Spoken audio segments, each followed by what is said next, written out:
வணக்கம். நான் உங்க friend Jaya Srinivasan. Welcome to veggies recipe. இப்போ நம்ம வந்து விநாயகர் சதுர்த்திக்கான பிரசாத ரெசிபிஸ் பார்த்துட்டு இருக்கோம். அந்த வரிசையில நம்ம வீட்டு ஸ்பெஷல் பிள்ளையாருக்கு ஒரு ஸ்பெஷலான கொழக்கட்டை ரெசிபி நம்ம பார்க்க போறோம். நல்லா வாசனையா இருக்கும், ரொம்ப சாஃப்டா இருக்கும், நல்ல ரிச்சாவும் இருக்கும். கொஞ்சம் கூட விரிசல் வரவே வராது. வேகும் போது கொஞ்சம் கூட கசியவே கசியாது. நம்ம இதுல யூஸ் பண்ணக்கூடிய இன்கிரீடியன்ஸும் ஸ்பெஷல் தான். நம்ம இதுல சின்ன சின்ன டிப்ஸ் வந்து ஃபாலோ பண்ணி இந்த பர்ஃபெக்டான ரிச்சான கொழக்கட்டை நம்ம இன்னைக்கு பண்ண போறோம். ஃபர்ஸ்ட் டைம் சேனலை பாக்குறீங்கன்னா ப்ளீஸ் சப்ஸ்கிரைப் பண்ணுங்க. பெல் ஐக்கானை கிளிக் பண்ணி ஆல் ஆப்ஷன் கொடுத்துட்டீங்கன்னா நான் போடக்கூடிய எல்லா வீடியோஸும் குவிக்கா வந்து உங்களுக்கு ரீச் ஆகும். வாங்க ஈஸியா இந்த ஸ்பெஷல் கொழக்கட்டை எப்படி பண்றதுன்னு பார்க்கலாம்.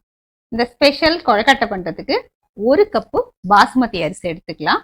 1 டீஸ்பூன் ஜவ்வரிசி. நான் வந்து இன்னைக்கு பொடி ஜவ்வரிசி எடுத்திருக்கேன். பெரிய ஜவ்வரிசி இருந்தாலும் எடுத்துக்கலாம். பாஸ்மதி அரிசியையும் ஜவ்வரிசியும் நல்லா ஒரு 4-5 தடவை வாஷ் பண்ணிட்டு கரெக்டா நம்ம அரிசி எடுத்தோம் இல்லையா, அந்த கப்பால 1 கப்பு தண்ணி ஊத்தி ஊற வச்சுக்கணும். இந்த தண்ணி அளவு வந்து ரொம்ப முக்கியம். கரெக்டா அளந்து 1 கப்பு தண்ணியை ஊத்தி ஊற வச்சுக்கோங்க.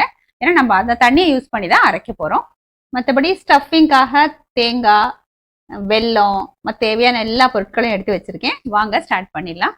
பாருங்க, நான் திரும்பவும் அளவுகள் சொல்றேன். 1 கப்பு பாஸ்மதி அரிசிக்கு 1 டீஸ்பூன் ஜவ்வரிசி 4 தடவை நல்லா வாஷ் பண்ணிட்டு எந்த கப்புல நம்ம அரிசி அளந்து எடுத்துக்கிட்டோமோ அதே கப்ல 1 கப்பு தண்ணி அளந்து ஊத்தி ஊற வச்சுக்கணும். மினிமம் 1 மணி நேரம் ஊறணும். இந்த பாருங்க, நான் நல்லா ஊற வச்சு வச்சிருக்கேன். அரிசியும் ஜவ்வரிசியும் நல்லா ஊறி இருக்கு. ஒரு மிக்சி ஜார் எடுத்துக்கிட்டு நம்ம ஊற வச்சிருக்கிற அரிசி ஜவ்வரிசி இந்த தண்ணியோட சேர்த்து மிக்சி ஜார்ல போட்டுக்கலாம். ஒரு பிஞ்சு உப்பு இதுலயே போட்டுக்கலாம். இனிமே தண்ணி எதுவும் சேர்க்காம நல்லா ஃபைன் பேஸ்டா அரைச்சி எடுத்துக்கணும். நான் அரைச்சி எடுத்துட்டு வந்துட்டு உங்களுக்கு காமிக்கிறேன். பாருங்க, நம்ம ஊற வச்ச அரிசியும் ஜவ்வரிசியும் சேர்த்து நல்லா நைஸா அரைச்சாச்சு. பாருங்க, நல்லா ஃபைன் பேஸ்டா சூப்பரா அரைச்சிருக்கோம். இந்த மாதிரி ஒரு ஸ்ட்ரைனர் எடுத்துக்கோங்க. நம்ம அரைச்சிருக்கோம் இல்லையா, அது வந்து இதை அப்படியே ஃபில்டர் பண்ணிக்கலாம். நம்ம நைஸா அரைச்சிருந்தா கூட ஒருவேளை ஏதாவது சின்ன சின்னதா ஏதாவது அரைப்படாம இருந்தது அப்படின்னா கூட நீட்டா ஃபில்டர் ஆயிடும். அப்ப நமக்கு கொழக்கட்டை விரிசல் இல்லாம சூப்பரா வரும். நம்ம எந்த கப்ல அரிசி அளந்து எடுத்தோமோ அதே கப்ல 1 கப்பு பால் இதுல சேர்த்துக்கணும்.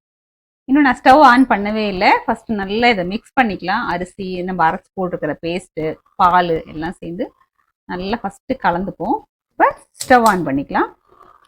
இப்போ இந்த அரிசி மாவு வந்து நம்ம அரைச்சி போட்டிருக்கோம், இது நல்லா வேகணும்.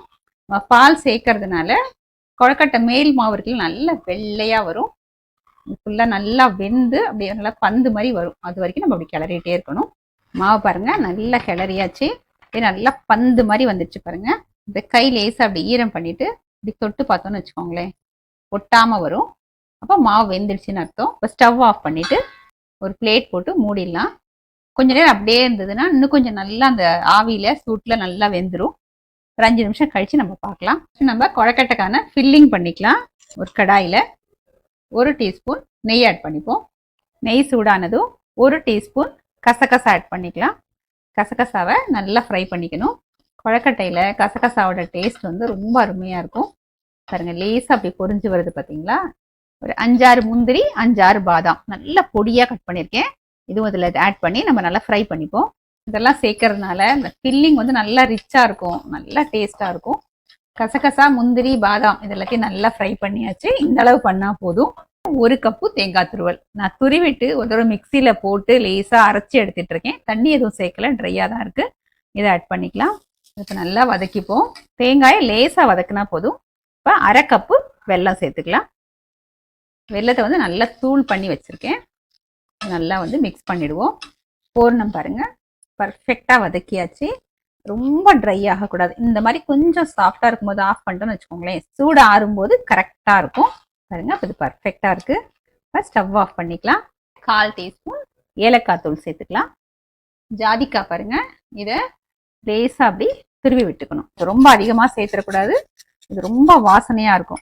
மைல்டான வாசனை இருக்கும்போது தான் நல்லா இருக்கும். ரொம்ப திகட்டும். ஒரு தடவை நல்லா மிக்ஸ் பண்ணிட்டு இது நல்லா ஆற விட்டுடுவோம். நல்லா சூடு ஆறினதுக்கு அப்புறம் நம்ம பார்க்கலாம். கொஞ்சமாக கையில் நல்லெண்ணெய் எடுத்துக்கிட்டு இந்த மாவு வந்து நல்லா பிசைஞ்சு வச்சிடலாம். ஆல்ரெடி நல்லா சாஃப்டாக இருக்குது, கொஞ்சம் கூட கட்டி எதுவுமே இல்லை. இதை நல்லா பிசைஞ்சிட்டு சின்ன சின்ன உருண்டையாக நமக்கு அந்த கொழக்கட்டை எந்த சைஸில் வேணுமோ அது தகுந்த மாதிரி நம்ம மாவு உருட்டி எடுத்துக்கலாம். பாருங்க, இந்த சைஸ்க்கு சின்ன சின்ன பால்ஸாக அந்த மாதிரி உருட்டி வச்சுப்போம். இதே மாதிரி எல்லாத்தையும் பண்ணி எடுத்துக்கலாம். இப்போ நம்ம கொழக்கட்டை பண்ணிடலாம். சின்ன கிண்ணத்தில் கொஞ்சம் தண்ணியும் கொஞ்சம் எண்ணெய் எடுத்துகிட்டு இருக்கேன். எண்ணெய் தொட்டுட்டு நம்ம சொப்பு பண்ணிக்கலாம். இப்படி கட்டை விரல் உள்ளே விட்டு வெளியில் இந்த 2 விரலையும் வச்சு இந்த சப்போர்ட்டில் இப்படி கிண்ணம் மாதிரி பண்ணிப்போம். பூர்ணத்தை உள்ளே வச்சுருவோம். இந்த சொப்புக்கு தகுந்த மாதிரி நம்ம வச்சுக்கணும். இப்படியும் ஒட்டிக்கலாம். ஷேப் பாருங்கள், அழகாக வந்திருக்கு. இதே மாதிரி எல்லா கொழக்கட்டையும் பண்ணி எடுத்துப்போம். ஒரு 10-12 கொழக்கட்டை பண்ணதுக்கப்புறம் நம்ம ஸ்டீமில் வச்சிடலாம். அது வேகிறதுக்குள்ள நம்ம அடுத்த செட்டு ரெடி பண்ணிக்கலாம். இப்போ இதில் பூர்ணம் ஃபில் பண்ணிவிடுவோம். இப்போ எல்லாத்தையும் ஒன்று சேர்த்து இப்படி க்ளோஸ் பண்ண வேண்டியது. பாருங்கள், இட்லி பானையில் தண்ணி வச்சுருக்கேன், நல்லா கொதிக்குது பாருங்கள்.